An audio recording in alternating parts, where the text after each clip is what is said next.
Hello, Brenton with All Octane here. In this video, we're going to look at a 2021 Volkswagen ID4. So here is the window sticker for the 2021 Volkswagen ID4 Pro S. This does top out at a price of $50,000. This is an all-electric vehicle with 93 mpge, and there is, you can kind of see that type of design element where it has the higher hood, a little bit lower of a Volkswagen battery pack. This, you can see it in the Taos as well. That was not a battery pack, but that was in fact an internal combustion engine. This is a battery operated only. Aesthetically, it looks pretty good. It is interesting that this is a 2021. Most 2021 vehicles that I've seen at the show, there are fewer and farther between, and a lot of them are already sold. Same with all the 2022 models. A lot of the representatives have been telling me that the 2022 cars have already been selling. So we're going to try to see if we can hop in this thing, and let's see how we have the handle here. So handle on this one, okay, this is an electronic button. There is power to this, so it does work. You can kind of hear as I push that. There is a light under here, which is also very nice. That is pretty cool. Something you can't see on a lot of the other cars that don't have the power to them. There is a light on the handle. This is probably going to be very light, much like the Ioniq, where you have to kind of pull from one of these points. Button feel is pretty nice. Doesn't look like anything is going up or down right now. Let's go ahead and jump in to see the volume controls. Okay, wow, the screen is absolutely wigging out at me. It doesn't even look like it's working, but that's okay. We can at least get a visual feel for it. We can also get a visual feel for the heads up portion of it. It doesn't look like there is anything for a heads up display, but it does have a dashboard. There is a light that keeps flashing up top there. I don't know if it's listening for me or what. ID do something? ID go forward? I have no idea. I'm just kind of playing with it at this point. So looks like we have a lot of storage. This is an electric vehicle. Wow, the armrest actually goes down farther than level, which is kind of interesting. Lean test for that is kind of subpar. I don't think that needs to go lower. And the hard part is if that's where it goes, but I think that's broke. Wow, this car is showing up broke.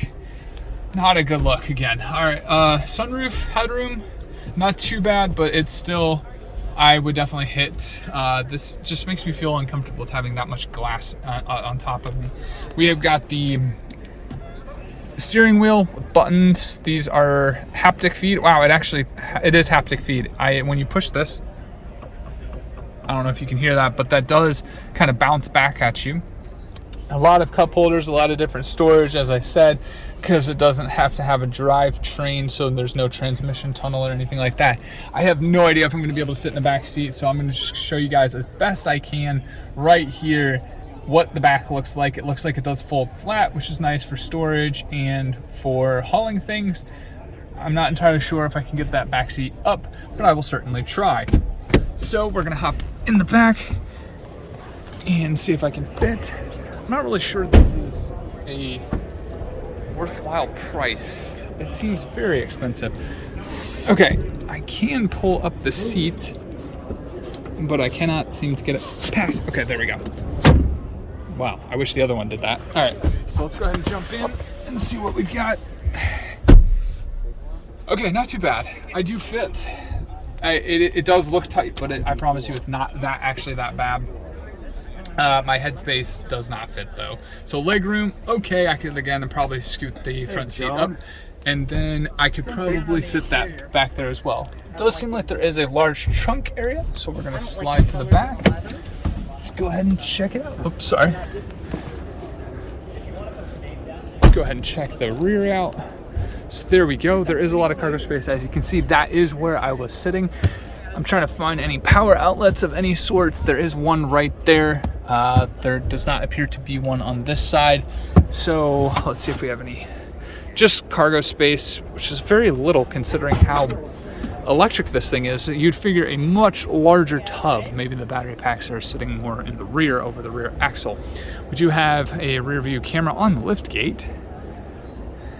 I don't know where that would point, I guess when you push this down, that would be out because this is how you open the trunk. I'm not entirely sure.